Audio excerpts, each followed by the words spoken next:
Hello everyone. Kamitas po tayo ng star fruit at the backyard garden of mine. Here it is, my friends. You know, there's a lot of vitamins you can get in eating star fruit. You know, star fruits gives you a healthy dose of vitamin C, which helps your body make germ-fighting white blood cells for a strong immune system.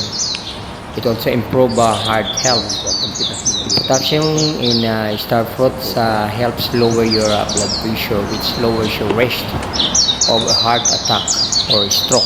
So we can get a lot of good health benefits in eating star fruit, mga kaibigan. It's a superfood. It's a very healthy food, you know. And you know, star fruit also contains other substances that makes even healthier.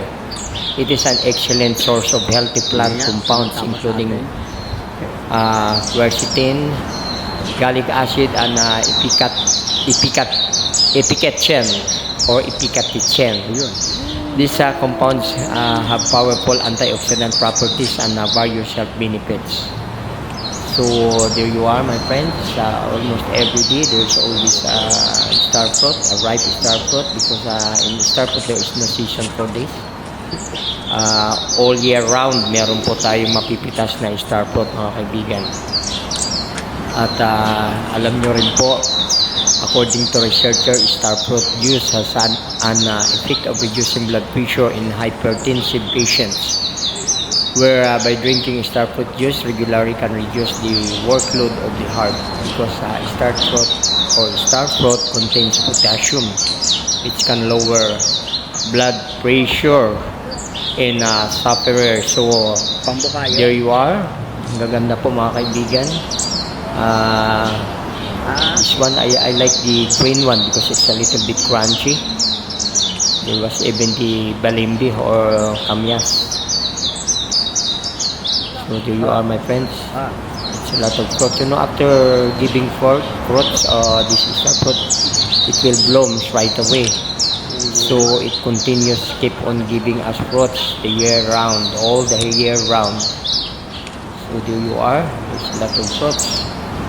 And you know, I like also the yellow one or the ripe one because it's sweet. And this kind of star fruit is not sour, hindi po tumaasin kasi there's a lot of variety of star fruit. Some are very sour, some are very sweet, but this one is just minimal. Katamtaman lang po ang kanyang tamis. And you can even cook this as a vegetable. Put a coconut milk and then ground pork. Oh, napakasarap po niyan. Very delicious, mga kaibigan. So some are asking if you can eat star fruit every day. If a person with no history of kidney issues consume too many star fruit, can damage the kidney over time.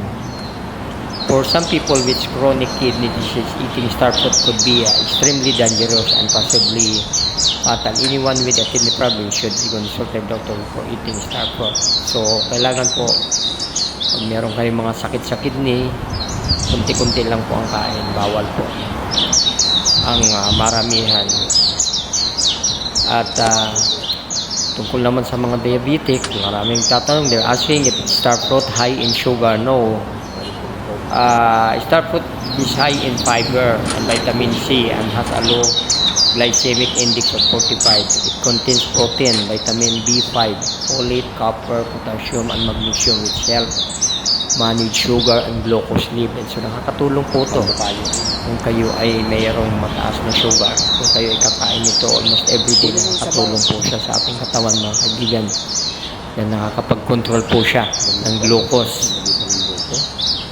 At kung pwede rin daw ba kainin ang star fruit with an empty stomach, I think it's okay because I'm doing this almost every week. After when I wake up in the morning, go to my backyard and pick up some fruits of star fruit, I eat it. So no side effect for me. As a whole fruit, star fruit can be eaten in the morning, day, or evening during dinner time. But you should never eat it on an empty stomach in the morning because it is acidic. Well, anyway, I'm not acidic, so I do it every morning. or twice a week. You can consume about 132 grams of star fruit a day. Do not increase the consumption dosage. So there you are. Now let's go to guava.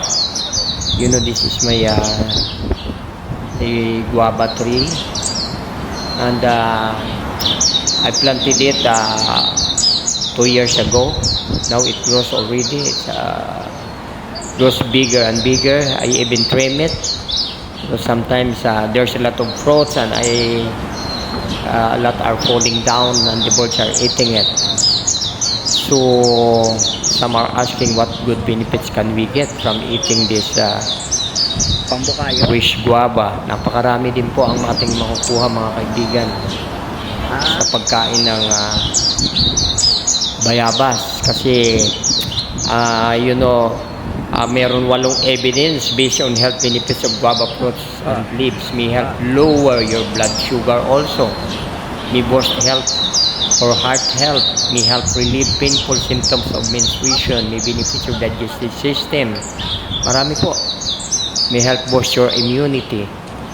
So ayan po mga kaibigan, ang daming hinog po mga kaibigan. So pinipitas ko po. At marami ngang kumakain ng mga ibon. Dahil magandang klase po, this is a nice kind of guava. The color is pink and very sweet. It is rich in, guava is rich in dietary fiber and can help ease constipation and help lower the risk of developing type 2 diabetes. So kung meron kayong diabetes, nakakatulong po to upang hindi kayo magkaroon ng type 2 diabetes. It contains high level. So ayan po, kinain na ng ibon. It was eaten by the birds. The color is pink. It contains high levels of vitamin C that can be helpful for many health-related problems. Guava, the queen of fruits, can be consumed once a day. And this can be added to your fitness diet sa mga diabetic. So, yun nga, tulad nung sinabi ko, I eat guava almost every morning when I wake up. Dahil masarap po siya, rich in vitamin C, hindi po kayo magkakaroon ng mga cold or runny nose or mga sipon-sipon. So, ayan po, nung una nga magbunga to, the first fruit that I harvested here, it's big, almost big as my hand. Lalaki po, pero as time goes by, it became smaller and smaller. There you are, I have already one pail of guava fruits. Ang dami po. Pambukayo. So, kung kayo ay kakain, what will happen if you eat guava dili? Earlier research shows that eating large amounts of guava dili increase high-fat foods for 12 weeks, lower blood pressure in people with high blood pressure. Maypain earlier research shows that taking guava leaf extract may reduce pain and stiffness by a small amount in people with knee pain. So nakakapagtanggal din po siya ng mga sakit sa mga joint.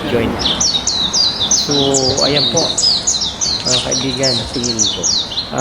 It is also known as superfood, also known as Psidium guava, which is the guava scientific name. This tropical fruit is also loaded with the important nutrients. Guavas have been dubbed the ultimate superfood and are widely considered one of the top antioxidant foods, supplying loads of vitamin C and lycopene in each serving. So, marami po siyang antioxidant na makukuha mga kaibigan. So, sa may antioxidant na full of vitamin C at lycopene. So, malaki pong natutulong po niyan mga kaibigan ng guava. At masarap din po siya if you can also mix it to sinigang na bangus in bayabas, in guava. Napakasarap po niyan. Tinatanong din kung maganda po ito sa may mga liver or may mga kidneys. Furthermore, guava leaf flavonoids significantly decrease the liver and kidney in disease and improve hepatocymorphology in diabetic mice. Taken together, this result showed that guava leaf flavonoids had significant anti-diabetic and liver protective activeness in diabetic mice. So, ayan po, malaki po talaga ang natutulong mga kaibigan ng pagkain ng guava araw-araw.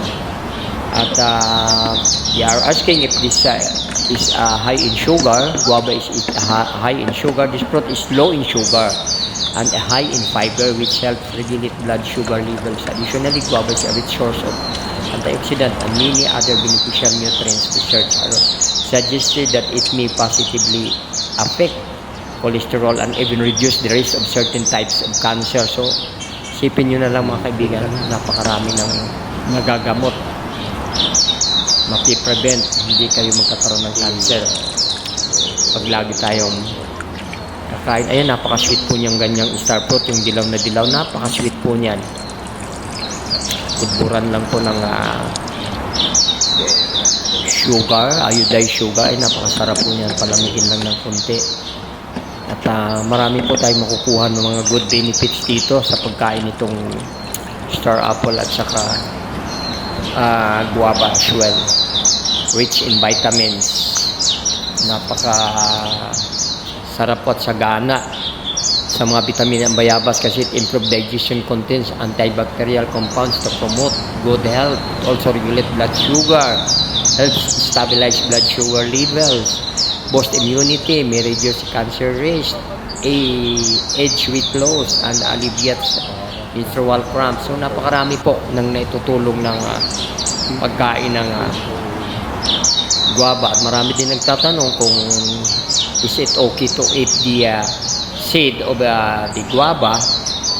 Every part of guava is edible, including the flesh, the seed, and also the rind. Some people choose to remove the seeds and rind, leaving only the juice flesh. But in guava is far more nutritious if you eat the whole thing. Just make sure you rinse the rind well to remove any wax. So hugasan lang po ng maigi at mawawala na po lahat yan, ang dumi. So, no need. It's not true na masama daw kainin dahil nakaka-appendix sa mga buto ng bayabas. So, hindi po. It's not true. So, you can eat the whole thing. Napakasarap po niyan. Magmula sa balatan o sa kaloob-looban dahil masarap po talaga yan at healthy. At wala po tayong Hindi nga, sinutama sa atin. masasayang. Basta linisin lamang po ng maigi. You just rinse it. At napakasarap din po ng guava juice yan. Ayun. So, naggawa na po ako ng guava juice yan. Napakasarap mga kaibigan. At ito naman po yung blue tarnate or pea flower. Ayan po, oh, may kulay asol. Masarap po siyang gawin na blue tarnate tea. Rich in vitamins also. Napakarami po ang makukuha nating vitamina sa pag-inom ng blue tarnate tea. Dito din po yan sa aking garden. Dali lang din po siyang alagaan kasi ano po siya, vine po siya, magapang po. Pwede kang uminom nito every day because cyclotidase from Clitoria tarnate or butterfly pea can destroy cancer, causing cells by compromising the integrity of the cell. Drinking a cup of blue tea daily may help ward of ailments like cancer and tumor. So marami po ang health benefits na makukuha natin sa pag-inom ng blue tarnate. So ayan na po, yan ang aking breakfast mga kaibigan. When I wake up in the morning, I eat this the whole thing, and then I drink a cup of blue tarnate or pea flower kasi nakakatulong nga na maganda sa ating katawan. At ang blue tarnate also nagtatanong kung maganda daw sa my kidney. Extract prevents kidney damage by suppressing the oxidate stress cascade in reduce hypertension model of Rach. So, ayan po ang blue tarnate mga kaibigan. You just pour hot water and then after 10 minutes, cover it. You're going to cover it. After 10 minutes, then you can drink it without mixing anything.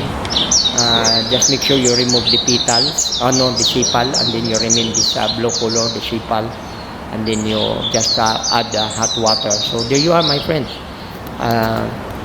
I share this to you because I'm doing it. Even during the pandemic, I don't even go to health center for injection, but still okay everything. So that's it my friend. I just want to share it to you because I'm doing this for myself.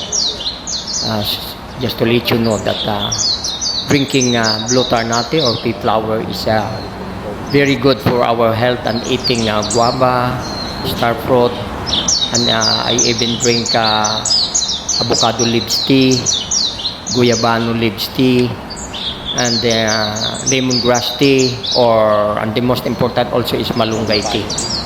Maganda po sa katawan. It helps a lot to our body. Okay, thank you for watching. Till next time. God bless everyone, and bye-bye.